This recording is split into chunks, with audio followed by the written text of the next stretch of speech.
डोडो TV.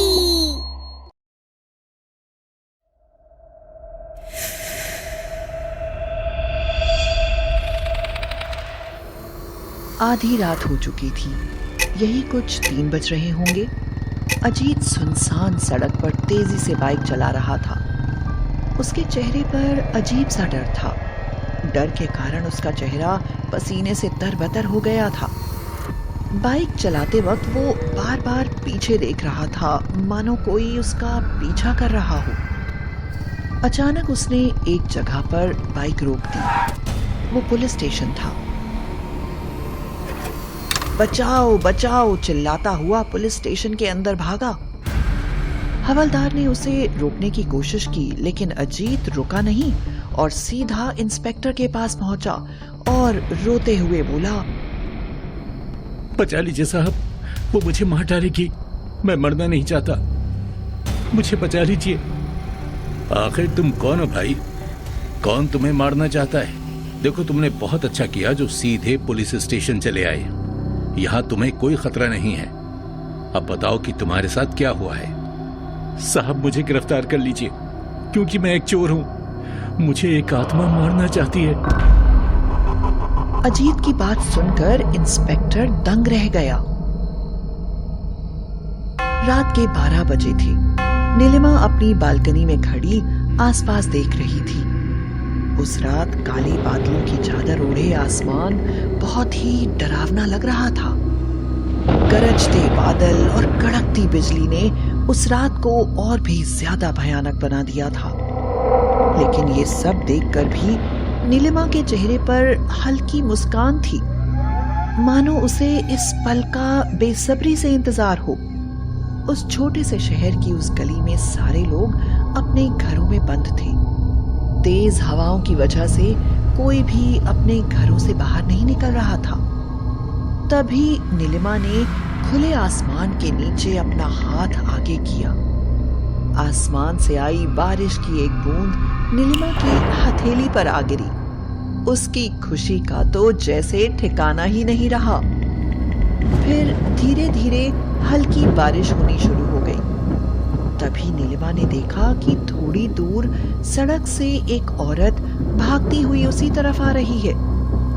जैसे जैसे बारिश तेज होने लगी, उस औरत के कदम और तेजी से चलने लगे। बारिश और तेज हो गई। वो औरत और तेजी से भागने लगी। वो नीलिमा के घर को पार करने वाली ही थी कि अचानक वो वहीं रुक गई और एक टक लगाकर नीलिमा की तरफ देखने लगी। जो औरत पहले भीगने से बचने के लिए तेजी से भाग रही थी, अब तेज बारिश में भीगती हुई नीलिमा को देखे ही जा रही थी। उस औरत को देखते ही नीलिमा के चेहरे पर छाई मुस्कान जैसे गायब ही हो गई। नीलिमा सहम गई और धीरे धीरे अपने कदमों को पीछे की तरफ सरकाने लगी। न जाने नीलिमा ने उस औरत के चेहरे में ऐसा क्या देख लिया था कि वो इतनी घबरा गई और भागती हुई सीधा घर के अंदर चली गई। नीलिमा के अंदर जाते ही वो औरत भी नीलिमा के घर के दरवाजे पर आ गई। घर का दरवाजा खुला हुआ था। वो औरत सीधा अंदर चली गई और दरवाजा बंद कर लिया। अचानक अंदर से किसी के चीखने की आवाज आई, लेकिन तेज बारिश और कड़कती बिजली के कारण आसपास किसी ने भी वो चीख नहीं सुनी। न जाने अंदर क्या हुआ होगा। इसी तरह आधी रात हो गई। रात के कुछ 2:30 बजे होंगे। उस वक्त पवन और अजीत, 2 चोर, नीलिमा के घर के बाहर खड़े कुछ प्लान कर रहे थे। देख भाई, ऐसा मौका दोबारा नहीं मिलेगा। मैं जानता हूँ वो लड़की अकेली ही रहती है। मैं 1 महीने से उसे फॉलो कर रहा हूँ।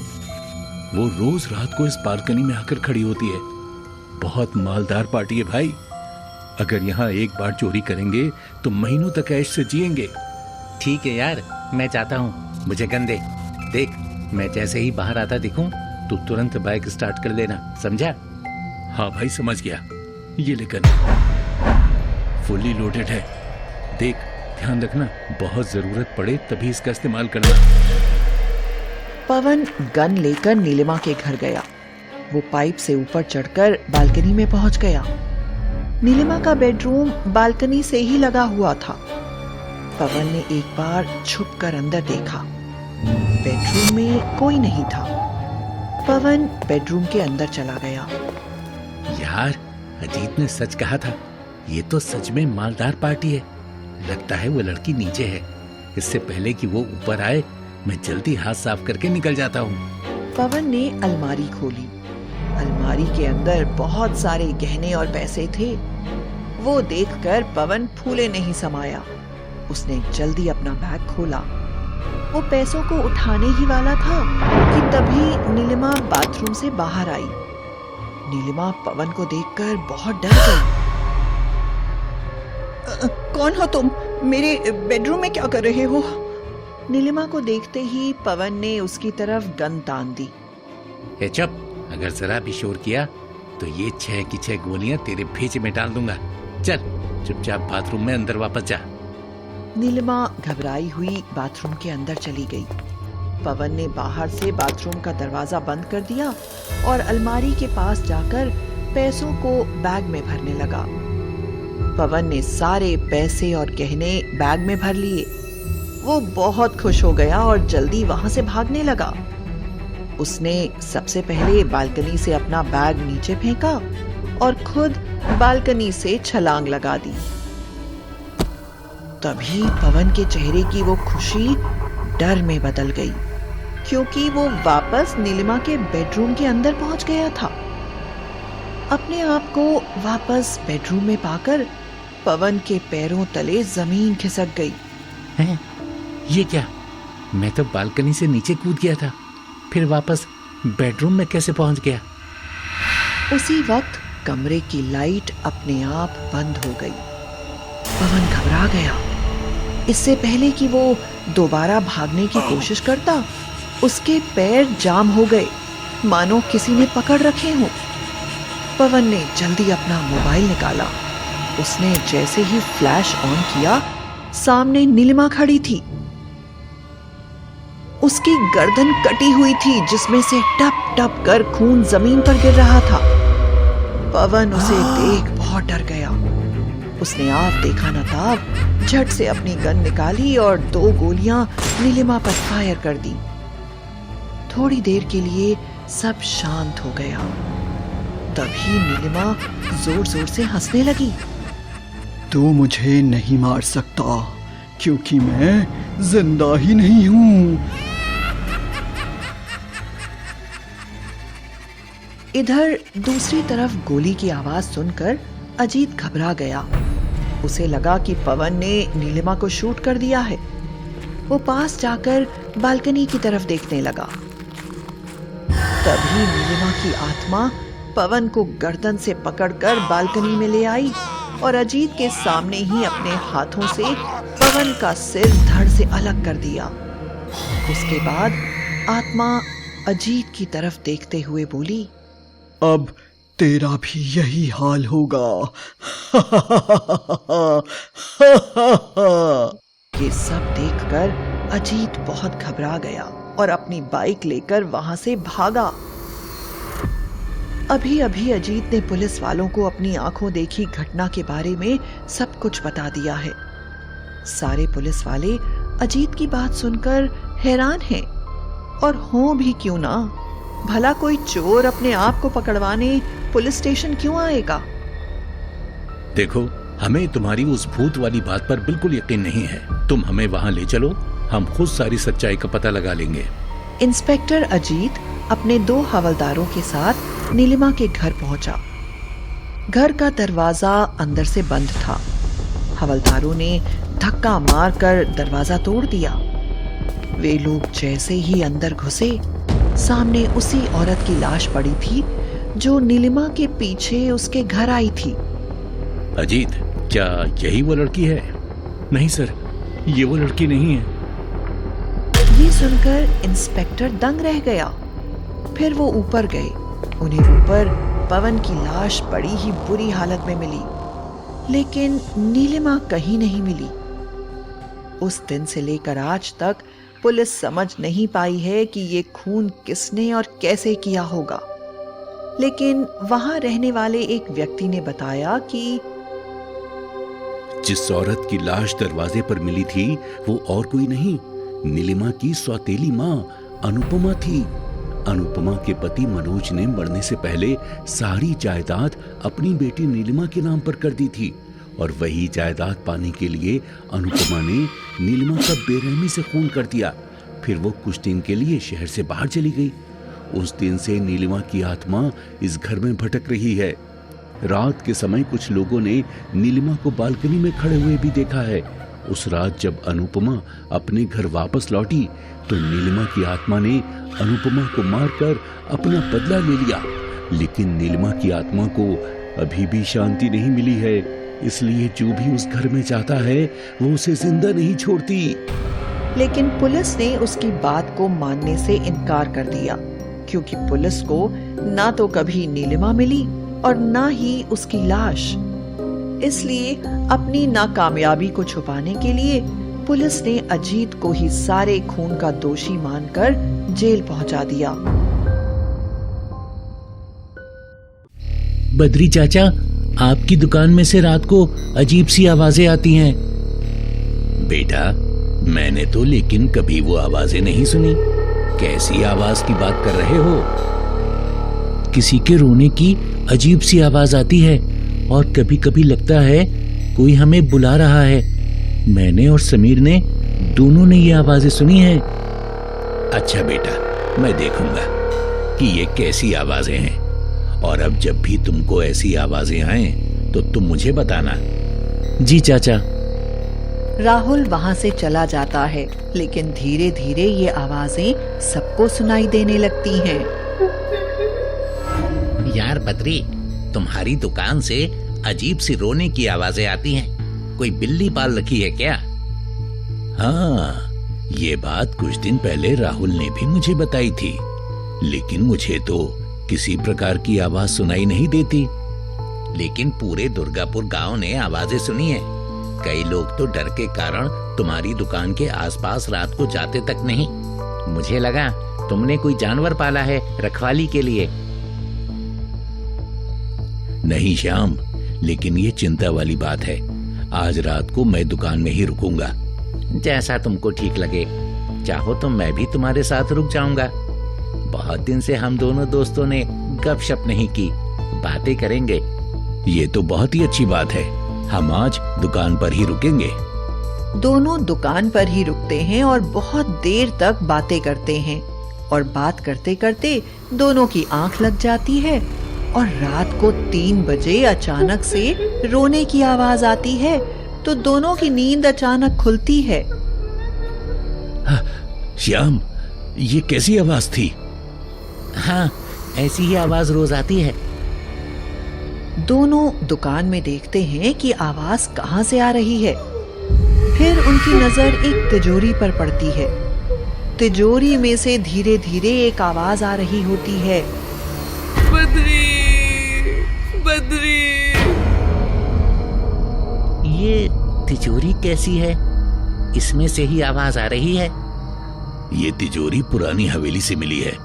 मुझे ये बहुत अच्छी लगी थी, तो मैंने सोचा मैं इसको रंग रोगन करवा लूंगा और अपने पास रखूंगा।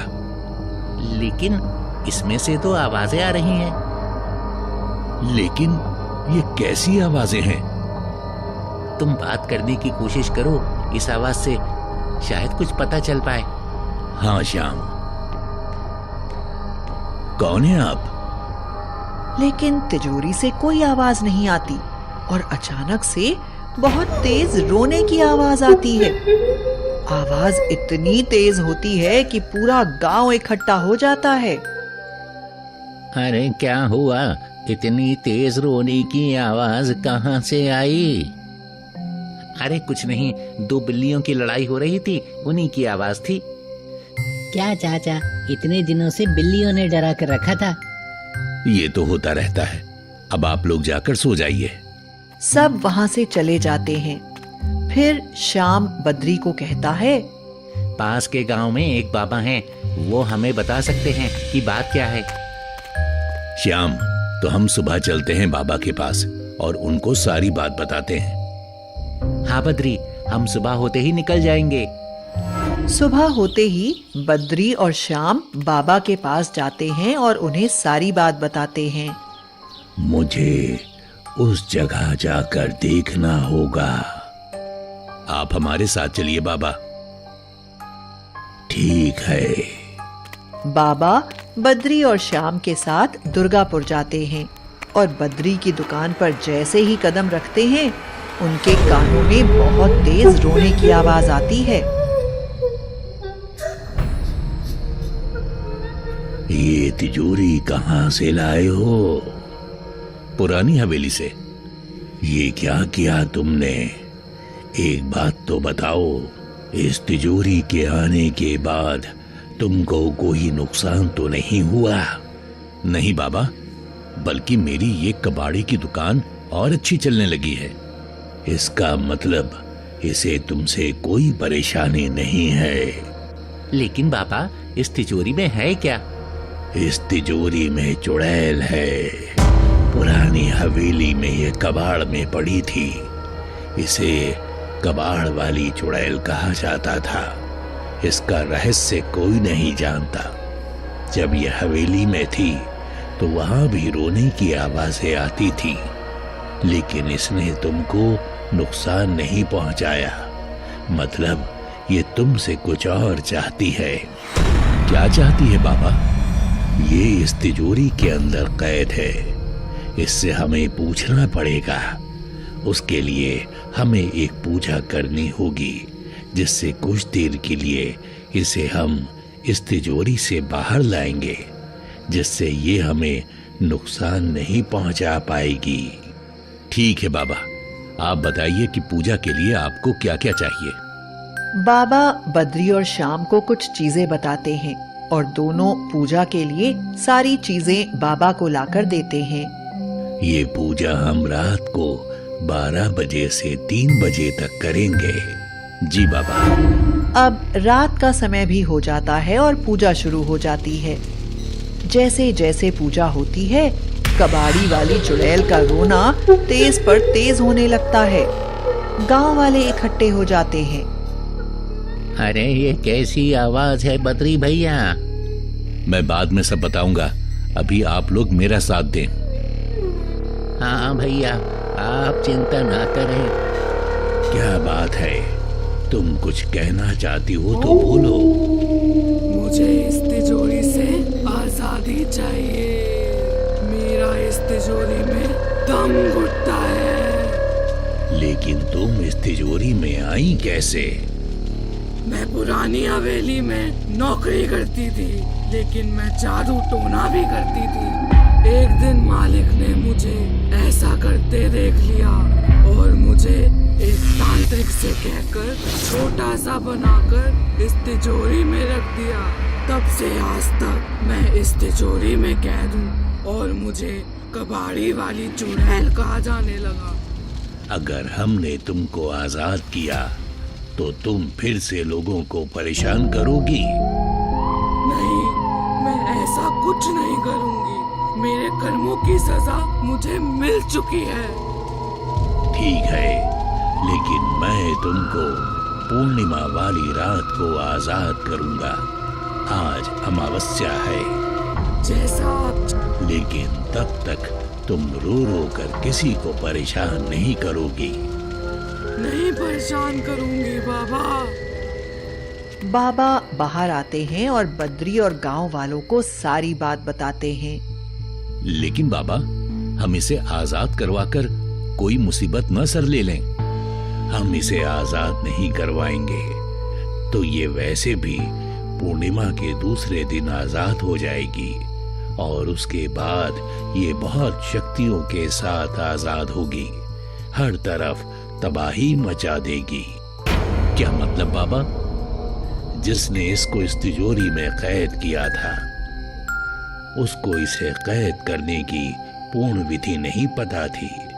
उसने कुछ समय के लिए ही इसे कैद किया और अब ये बाहर आने वाली है। लेकिन मैं अपनी पूजा से इसको फिर से जीवित करके बाहर लाऊंगा। फिर ये एक साधारण इंसान होगी। फिर ये किसी को परेशान तो नहीं करेगी ना? नहीं, फिर ये किसी को परेशान नहीं कर पाएगी। लेकिन तब तक ये नींबू तुमको तिजोरी के सामने रखना है, जिससे ये रो ना पाए। ये चुड़ैल रो रो कर बहुत शक्तियां इकट्ठा कर रही है। आप हमें बचा लीजिए बाबा। आप सब चिंता ना करें, सब ठीक ही होगा। इतना कहकर बाबा चले जाते हैं और पूजा की तैयारी में लग जाते हैं। लेकिन उनके जाते ही कबाड़ी वाली चुड़ैल फिर रोने लगती है। बद्री, तिजोरी के सामने नींबू रखो। बद्री तिजोरी के सामने जैसे ही नींबू रखता है, चुड़ैल चुप हो जाती है। लेकिन धीरे धीरे नींबू लाल होने लगता है, और जब पूरा नींबू लाल हो जाता है तो चुड़ैल फिर रोने लगती है। श्याम, ये क्या हो रहा है? लगता है बाबा के पास जाना पड़ेगा। हाँ। बद्री और श्याम बाबा के पास जाते हैं और उनको सारी बात बताते हैं। मुझे लगा था ऐसा ही होगा। एक काम करो, ये धागा लो और ये धागा तुम तिजोरी के चारों तरफ बांध देना, और अब मैं पूर्णिमा वाली रात को ही इस पूजा से उठूंगा। ठीक है बाबा। बद्री और श्याम जाते हैं और उस धागे को तिजोरी के चारों ओर बांध देते हैं। चुड़ैल शांत हो जाती है, लेकिन पूर्णिमा के एक दिन पहले ही वो धागा अपने आप खुल जाता है और चुड़ैल रोना शुरू कर देती है। अब तो बाबा के पास भी नहीं जा सकते, और इस चुड़ैल को चुप करना बहुत जरूरी है। हाँ, लेकिन क्या करें? इतने में राहुल कहता है, बद्री चाचा, बाबा ने आपको नींबू दिए थे ना? हाँ। तो कितने नींबू बाकी हैं अभी? हाँ, 12 नींबू। तो वो नींबू आज और कल तक चुड़ैल को चुप कर सकते हैं, फिर बाबा आ ही जाएंगे। बात तो ठीक है। अब बद्री वो नींबू तिजोरी के सामने रखता जाता है और चुड़ैल नींबू रखते ही शांत हो जाती है। और अब पूर्णिमा वाली रात भी आ जाती है। पूर्णिमा वाली रात को बाबा पूजा शुरू करते हैं। ओम सिम ओम क्रीम श्रीम चामुंडाय विजय। ओम सिम ओम क्रीम क्रीम चामुंडाय विजय। ओम त्र्यंबकम यजामहे। और उस चुड़ैल को तिजोरी से बाहर लाते हैं। पूजा के बाद उस चुड़ैल को इंसान बनाते हैं। मैं कौन हूँ और आप लोग कौन हो? तुम्हारा नाम शांति है, और तुम बेहोशी की हालत में हमें मिली थी। मुझे कुछ याद नहीं। आपको मेरा नाम कैसे पता? तुम्हारे हाथ पर लिखा है। कोई बात नहीं, तुम इस गांव में रह सकती हो। गांव वाले समझ जाते हैं कि चुड़ैल को उसकी पिछली जिंदगी के बारे में नहीं बताना है, और चुड़ैल को शांति के रूप में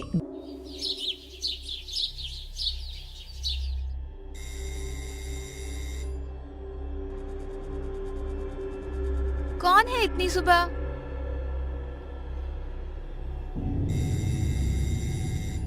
आ रही हूँ बाबा।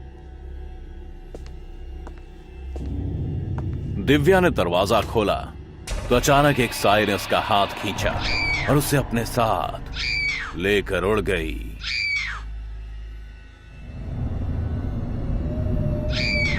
कौन हो तुम? मुझे छोड़ो। कहाँ लेकर जा रही हो? तुझे अपने साथ लेकर जाना है, पर मैं तुझे तेरे शरीर के साथ नहीं ले जा सकती। वो साया उसे लेकर उड़े जा रहा था। दिव्या का चिल्लाते चिल्लाते गला सूख गया। वो साया उसे ऊंचे पहाड़ों में ले जाकर नीचे खाई में फेंक देता है। बचाओ, बचाओ।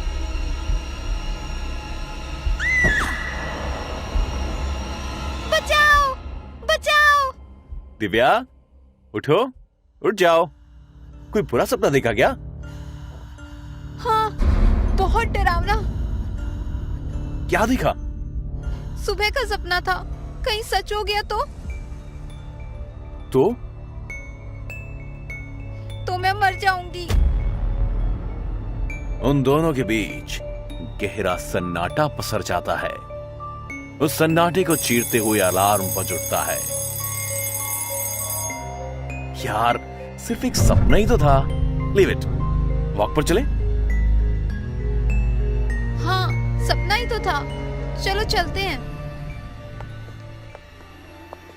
वो दोनों वॉक के लिए निकल जाते हैं।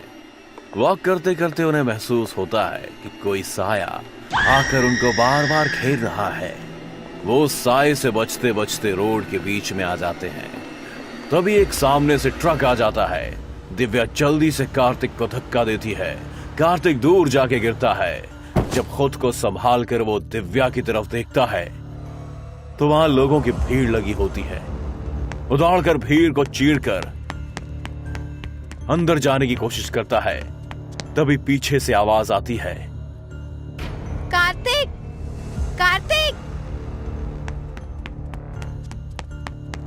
वो पलटकर दिव्या को देखता है और उसके पास जाकर उसे गले लगा लेता है। थैंक गॉड तुम ठीक हो। मैं तो डर ही गया था। पता नहीं अचानक ट्रक कहां से आ गया। लगता है ड्राइवर पीकर चला रहा होगा। घर चलें? हाँ बेबी चलो।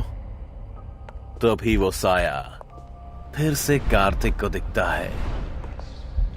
मैं आ जाऊंगी, तुम जाओ। वो साया दिव्या के पास आता है और चला जाता है। तुम किससे बातें कर रही हो? किसी से नहीं, घर चलो। वो दोनों वहां से घर की ओर चल देते हैं। तभी उन्हें एक एम्बुलेंस दिखाई देती है जो एक्सीडेंट वाली जगह की ओर जा रही होती है। यार एक्सीडेंट के टाइम में तो बस हम दोनों ही वहां थे और हम दोनों तो ठीक है। ट्रक वाला तो तुरंत भाग गया था। तो ये एम्बुलेंस वहां क्यों जा रही है? कार्तिक मुझे जोर से भूख लगी है, घर चलें? अच्छा बाबा चलो।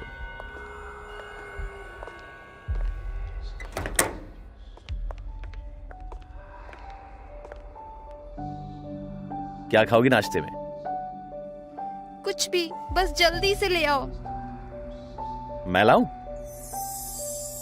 हाँ, क्यों नहीं ला सकते क्या? अरे बेबी तुम बोलो और मैं ना लाऊं, ऐसा हो सकता है क्या? कार्तिक नाश्ता लाकर डाइनिंग टेबल पर लगाता है और दोनों खाने लगते हैं। तभी कार्तिक का मोबाइल बजता है। मोबाइल दूर रखा होता है तो कार्तिक वहां जाकर कॉल रिसीव करता है। हेलो, आप कार्तिक शुक्ला बोल रहे हैं, दिव्या जी के हस्बैंड? हाँ, आप कौन? मैं कुणाल हॉस्पिटल से बोल रही हूँ। आपकी वाइफ का एक्सीडेंट हो गया था। इस हॉस्पिटल के इमरजेंसी वार्ड में उन्हें लाया गया था। उनकी डेथ हो गई है। क्या बकवास ये? मेरी वाइफ मेरे साथ नाश्ता कर रही है। ऐसे प्रैंक्स मत किया करो, समझ गए? सर आपके किसी जानने वाले ने ही आपकी वाइफ की पहचान की है और आपका नंबर दिया है। What bullshit? आप लोग हॉस्पिटल वाले भी ऐसा मजाक कर सकते हो क्या? वो बात करते करते मोबाइल लेकर डाइनिंग हॉल में आता है तो चौंक जाता है। वहां दिव्या नहीं होती है। वो इधर उधर सब जगह उसको ढूंढता है पर उसे वो कहीं नहीं मिलती। तभी फोन से आवाज आती है, सर आप जल्दी से हॉस्पिटल आ जाइए। और कॉल डिस्कनेक्ट हो जाता है। कार्तिक सुन्न हो जाता है। उसके हाथ से मोबाइल छूटकर गिर जाता है। वो वहीं जमीन पर असहाय बैठ जाता है। बेचैन होकर रोने लगता है। रोते रोते वो जमीन पर ही लेट जाता है। दिव्या तुम कहाँ चली गई? अभी तो हम अच्छे से नाश्ता कर रहे थे ना। प्लीज वापस आ जाओ, मैं नहीं रह सकता तुम्हारे बगैर। तभी किसी की आहट होती है। कार्तिक आंखें खोलकर देखता है तो खून लगे पैरों के निशान बन रहे होते हैं जमीन पर और वो आहट उसकी तरफ आ रही होती है। वो डर जाता है। दिव्या मुझे पता है ये तुम सामने आ जाओ प्लीज। लाइट्स ऑन ऑफ होने लगती है। पर्दे उड़ने लगते हैं और फिर इस डरावने माहौल में खून से लथपथ दिव्या और उसके साथ वो साया उसके सामने आ जाता है। वो बहुत डरावनी दिख रही होती है। जलती बुझती लाइट में वो और भी डरावनी दिखती है। दिव्या! कार्तिक, जल्दी चलो, वक्त नहीं है हमारे पास। नहीं, मुझे भी अपने साथ ले चलो। सुबह से तू मुझे घुमा रही है, अब चलेगी? मैं तो ट्रक एक्सीडेंट में ही मर गई थी। अब मुझे जाना होगा बाबू, अपना ख्याल रखना। वो साया आकर दिव्या का हाथ पकड़ लेती है और वो दोनों बंद दरवाजे को पार करके चले जाते हैं। कार्तिक वहीं निशब्द बैठ जाता है और फिर रोने लगता है।